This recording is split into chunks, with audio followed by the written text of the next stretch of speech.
അപ്പോൾ ഇനി പഠിക്കാൻ പോകുന്നത് ഓപ്പൺ ഗ്രാഫിനെ പറ്റിയിട്ടാണ്. ഓപ്പൺ ഗ്രാഫ് എന്ന് പറയുന്നത് 15ാമത്തെ വരി തൊട്ട് 30ാമത്തെ വരി വരെയാണ് ഓപ്പൺ ഗ്രാഫിനെ നമ്മുടെ ഈ സ്ക്രിപ്റ്റിൽ ഡിക്ലെയർ ചെയ്ത് വെച്ചിട്ടുള്ളത്. ഇത്രയും ഭാഗം കേട്ടോ. അപ്പം ഇതെന്തിനാണ് ഉപയോഗിക്കുക എന്നുള്ളത്. സോ നമ്മളൊരാൾക്ക് നമ്മുടെ ലിങ്ക് ഷെയർ ചെയ്യണമെന്ന് വിചാരിക്കുക, വെബ്സൈറ്റിൻ്റെ ലിങ്ക് ഷെയർ ചെയ്യണമെന്ന് വിചാരിക്കുക. ലിങ്ക് ഷെയർ ചെയ്യുന്ന സമയത്ത് ലിങ്ക് ലോഡ് ആയതിനു ശേഷം നമ്മുടെ ഒരു ടൈറ്റിലും ഒരു ഡിസ്ക്രിപ്ഷനും വരുന്നത് കണ്ടിട്ടില്ലേ, അതിൻ്റെ റീസൺ എന്ന് പറയുന്നത് ഓപ്പൺ ഗ്രാഫാണ്. അത് സ്ക്വയർ സൈസിൽ പോർട്രേറ്റ് ആയിട്ട് കാണിക്കാൻ വേണ്ടിയിട്ട് മേലത്തെ പ്രോപ്പർട്ടീസും, അതായത് 16 തൊട്ടിട്ട്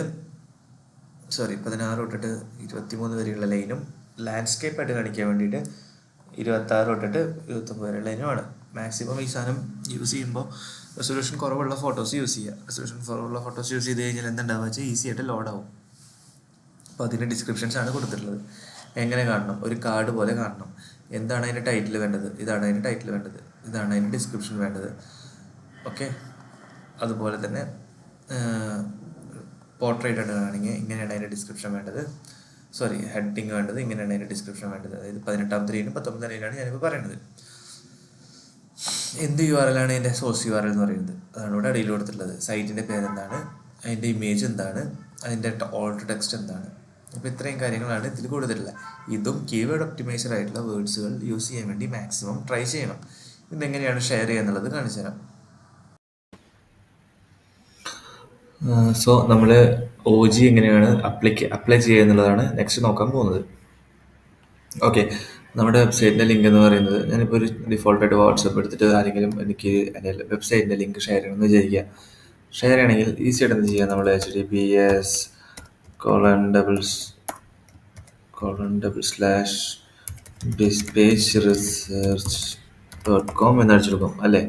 ആ .com അടിച്ചെടുക്കുമ്പോൾ തൊട്ട് നമ്മുടെ ലിങ്ക് റീഫ്രഷ് ആവാൻ തുടങ്ങും. അപ്പോൾ കാണുന്ന ഈ പറയുന്ന, അല്ലെങ്കിൽ അവിടെ നിന്ന് URL കോപ്പി ചെയ്ത് പേസ്റ്റ് ചെയ്ത് ഈ സെയിം തന്നെ ഉണ്ടാവുക. ഈ മേലെ കാണുന്ന ഈ best digital marketing research and training centre in Thrissur എന്ന് കാണിക്കുന്നത് നമ്മൾ ഇവിടെ കൊടുത്തിട്ടുള്ള ഈ ഒരു ഡാറ്റയുടെ ആസ്പദമാക്കിയിട്ടാണ്. ഞാനിപ്പോൾ നമുക്ക് മാറ്റാം, digital marketing course research and training centre in Thrissur എന്ന് കൊടുത്തു എന്ന് വിചാരിക്കുക.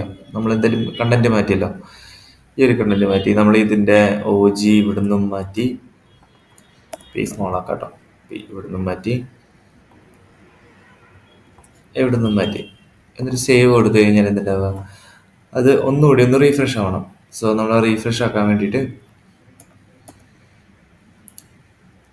.co എന്നെടുത്ത് ഒന്ന് റീഫ്രഷ് ആവുന്നവരായി .com അടിച്ചു കഴിഞ്ഞാൽ, ഇതിൽ ക്യാഷ് എടുക്കുന്നതുകൊണ്ടാണ്. നോർമലായിട്ട് അങ്ങനെയാണെങ്കിൽ ഒന്നുകൂടി നമുക്ക് ഇതിനെ റീഫ്രഷ് നോക്കി നോക്കാം.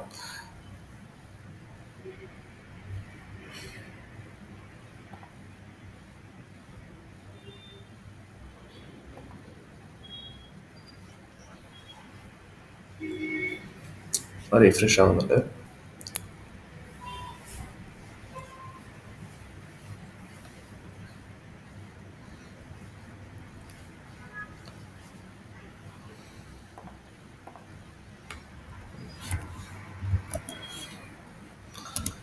https://bispageresearch.com എന്നടിച്ചു കൊടുത്തെന്ന് വിചാരിക്കുക. ഇപ്പം കണ്ടോ, ലിങ്ക് ഒന്നുകൂടി ലോഡായതിനു ശേഷം അതിൻ്റെ ടൈറ്റിൽ എങ്ങനെയാണ് മാറിയിട്ടുള്ളത് നമുക്ക് നോക്കി നോക്കാം.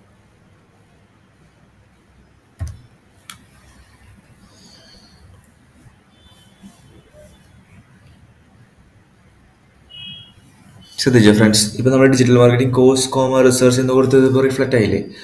അങ്ങനെയാണ് OG എന്ന് പറയുന്ന സംഭവം റിഫ്ലക്റ്റ് ആവുന്നത്. അതായത് ഈ പറയുന്ന 15 to 30 ലൈനിലുള്ള എല്ലാ കണ്ടന്റ്സിനും കോമൺ ആയിട്ടുള്ള ഒരു ഫീച്ചർ എന്ന് പറയുന്നത് അതാണ്. അപ്പോൾ ഇത്രയും കാര്യങ്ങൾ നിങ്ങൾക്ക് മനസ്സിലായില്ലേ?